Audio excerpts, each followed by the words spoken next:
Hello everyone, welcome back to another video today, and I'm sure as you saw by the title, today we're talking about a company that essentially many people should be familiar with. But don't worry if you aren't, because you will be in about 2 months, with their release of the highly anticipated Final Fantasy VII Remake. Yeah, that. The Final Fantasy VII Remake is set to release on April 10th, which I'm sure many fans are stoked for, but what they won't be stoked to hear is that the game has been confirmed to take up about 100 gigabytes of your PlayStation hard drive storage. So if I were you guys, I'd start cleaning up my hard drive space right about now. But that's not why you guys are here today.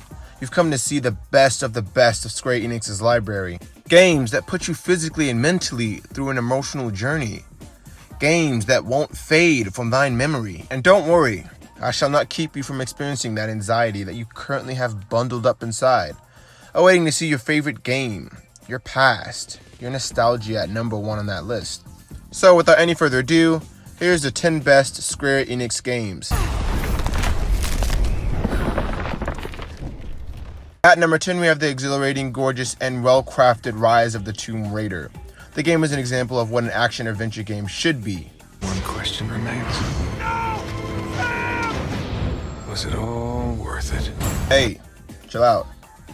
Never said anything about it being the best. The game keeps you thrilled with all of its fun mechanics that the game consists of. It's got a ton of action-packed moments mixed with sort of an engaging open world, as well as the intriguing puzzle solving. The tomb level and design is mastercrafted at a high level, allowing for a more enjoyable experience. And the lore is definitely more expanded upon in this installment, giving it more depth and providing a reason to explore more tombs and locations in the map. The graphics are on point, with it being the best looking game in the series, as well as the gameplay being more deeper this time around, with increasing the variety of weapons, upgrades, and crafting. They also give you a much better customization for Lara to look even more beautiful and stunningly attractive, or just badass when venturing in the world. Where the game slips up on is its story being a lot less engaging and enthralling to its predecessor, which I already thought could have improved upon as well. Also, the game gives you a beautiful world, but is very limited to just beautiful and somewhat engaging. They could have expanded the game a lot more, and that would have given you a lot more depth. Nevertheless, it does improve upon a lot, and it's a step up from its predecessor, which is more than we can say about its sequel. It's also a very enjoyable experience for most people who play it, like myself, and that's why I think it deserved a spot on this top 10 list. Keyblade War. Yeah, the Master's favorite story. At number 9, we have the Kingdom Hearts 3.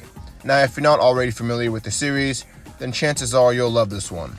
The gameplay is really enjoyable with this beautiful open world. The interactive scenery and thorough characters really make this game as fun as fans remember. The game made various improvements from its predecessors and gives you the most versatility in the franchise, giving you a larger variety and more diverse weapons than its previous installments, which not all fans agreed with, as well as its easier difficulty, which allows the game to feel a lot more repetitive, despite the more versatile combat. It's also had various other flaws that many fans would consider it to be the worst in the series. And though the game's mundane flaws put it high on this list, it's still a game that deserves a spot in this list because of its beautiful world, graphics, and more diverse combat style and abilities. It may not have lived up to everyone's expectations, but granted, it's still a good game.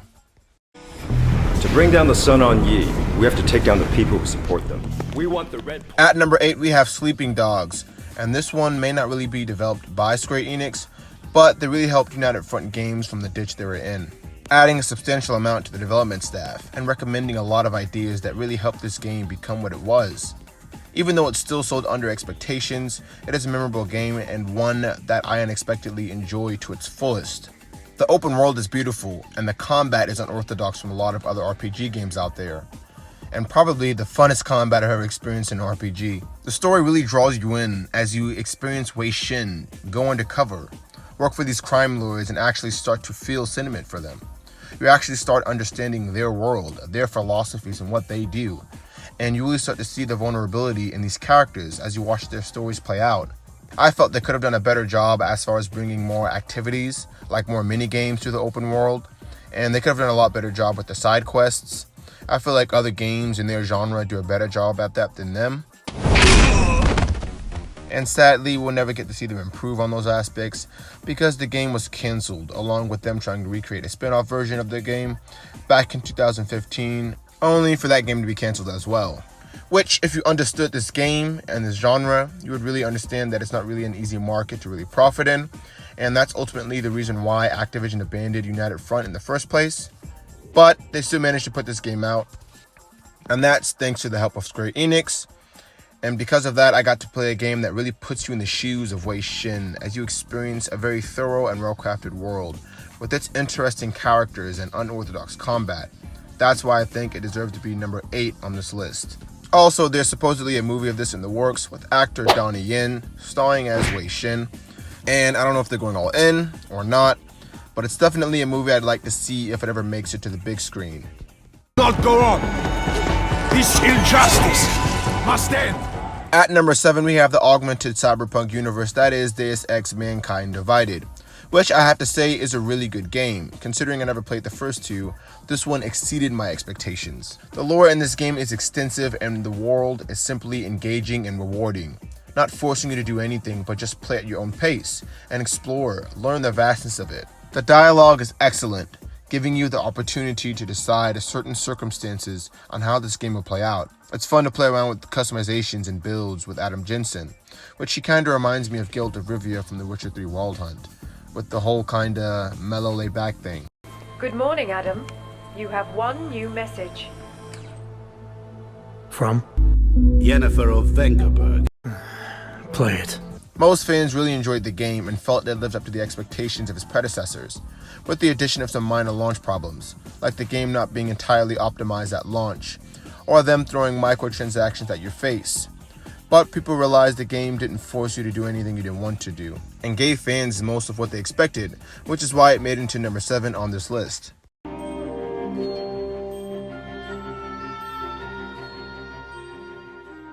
At number 6, we have a game that started it all for a successful franchise that we all know and love as Kingdom Hearts. The game excels at a lot of things and gets so much right from the start of the series. I feel they did a really incredible job at really understanding what people would actually enjoy doing in a video game. Well, at least back then. And they did a really good job at reaching its peak in almost every category it excelled at. It's got a great and thorough story, very fun and creative platforming mechanics. It's got music that hits you right in the feels. The graphics were done right for its time as well. The game gives you a large amount of characters to enjoy various worlds to become immersed in. Many fans say that the climax of this game gives you such a feel that is eerie and yet exciting that you will never forget. The game's nearly perfect in the minds of many. Although the game does have various noticeable flaws, like the overly repetitive combat and lack of variation of enemies, there's also too many unnecessary mini-games within the game, but I guess that's personal preference. But none of those actually take away the core nostalgia of the game, which is why it takes this number 6 spot on our list.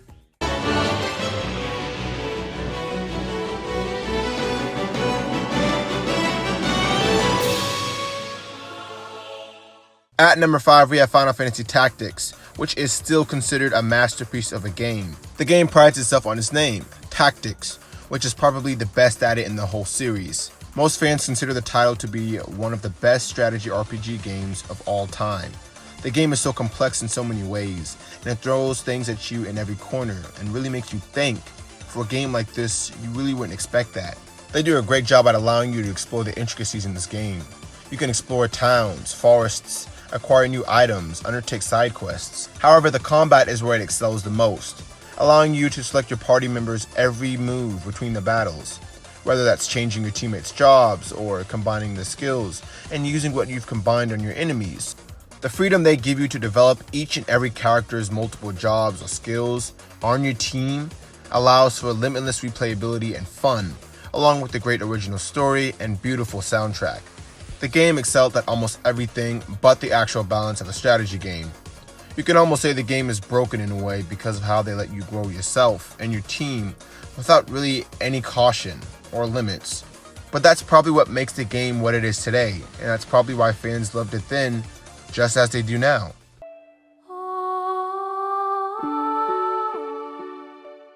At number 4, we have the Final Fantasy VI, which a lot of fans consider the best Final Fantasy game to date.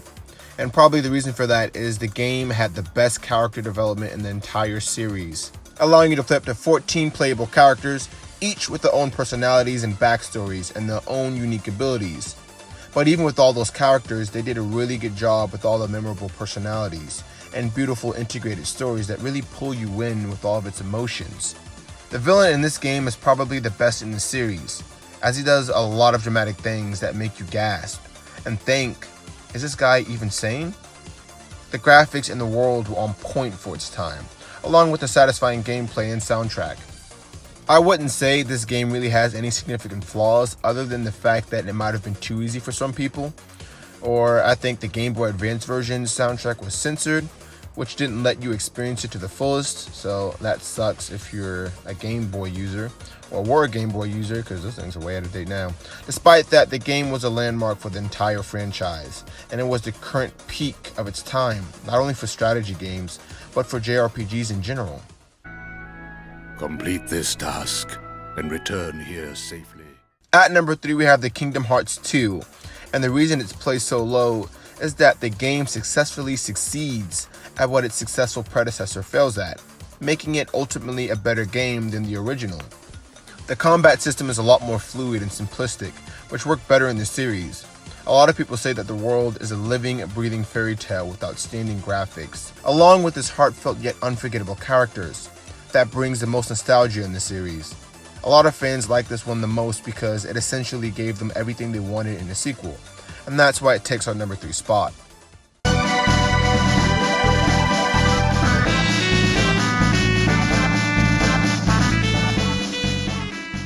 As the runner-up, we have one of the most awaited sequels of all time, Chrono Trigger. Chrono Trigger is considered probably the best RPG of all time, and that's probably because it was developed by, wait for it, Akira Toriyama himself. I'm kidding.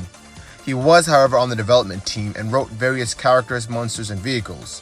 I mean, just look at this art right here. That's practically Goku, but was cut early from development because his art style didn't fit exactly what they were looking for. I think.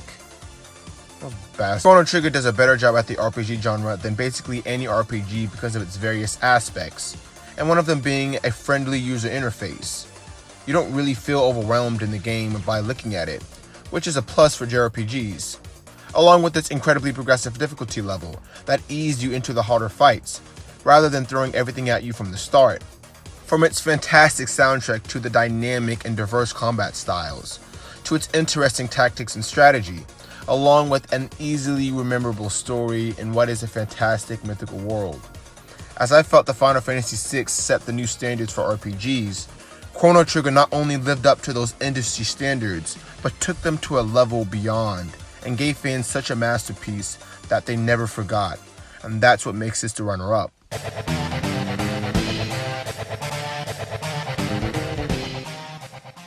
Coming in at number 1, we have the highly anticipated Final Fantasy VII Remake. Soon. The Final Fantasy VII is the greatest game of all time. Really? Kidding. Jesus, can't you take a joke? The Final Fantasy VII revolutionized the genre of RPGs as we know it today, with its fantastic cinematic and storytelling done so in a way that left fans speechless. The game's immersive, in-depth, engaging, and thoroughly enjoyable. It took just the simple concept of a fantasy world and made it into a masterpiece with its spectacular developed characters, like the famous Cloud Strife, for instance, who we all know and love, or the villainous Sephiroth, the main antagonist. The game brought the true feeling of realism, with it being the most reflective story in the entire series, along with another great Final Fantasy series soundtrack and entertaining gameplay with pretty decent graphics for its time. There are other aspects of this game that make it great, like the materia or the intricate details of the world, or maybe even the side quests for some people. But this game, to me, is more evolved around its groundbreaking plot and its twisted story with its interesting characters than really any other game in the series, because I feel the other Final Fantasy games did better things in other regards, like having challenging gameplay or more fun side quests. I feel those other Final Fantasy games take full advantage or more advantage of those rather than this game. But despite that, the game carried the momentum from its previous 2 games and delivered in the best possible way, leaving for an unforgettable and playable experience that left fans not only in awe, but wanting for more. Anyway, that's going to be the top 10 Square Enix games of our current time. Now, I know some other Final Fantasy games probably should have ranked higher than some of the games I put on here, but I didn't want the list to be essentially just Final Fantasy only. If that was the case, I would have just done the whole Final Fantasy saga by itself. And I think Square Enix deserves more credit than that. I feel Square Enix has definitely given a lot of fans what they wanted throughout the years. It may not have been in recent years, but that's not to say it's all been bad. They just really haven't been living up to their own name is all. But with the upcoming release of the Final Fantasy VII Remake, I think it might just revitalize the series in the way it needs. It might give fans a new experience to such a well-made game that they never got to experience back then. So I think it's going to be a plus if it does well, of course, and I don't see how it can't do well. Depending on, they just have to tweak here and there and fix a little bit of this, explain a little bit of that. I think they would do a really good job considering how Resident Evil 3 was. And I know it's a different company, but doing a remake shouldn't be as hard as creating a new IP itself. But if you still don't feel content with that, then comment your opinions below so that I can tell you how wrong you were. Also, if you guys enjoyed the video, then please like and subscribe. It would most certainly make my day, and I guess I'll see you guys in the next video. Till next time.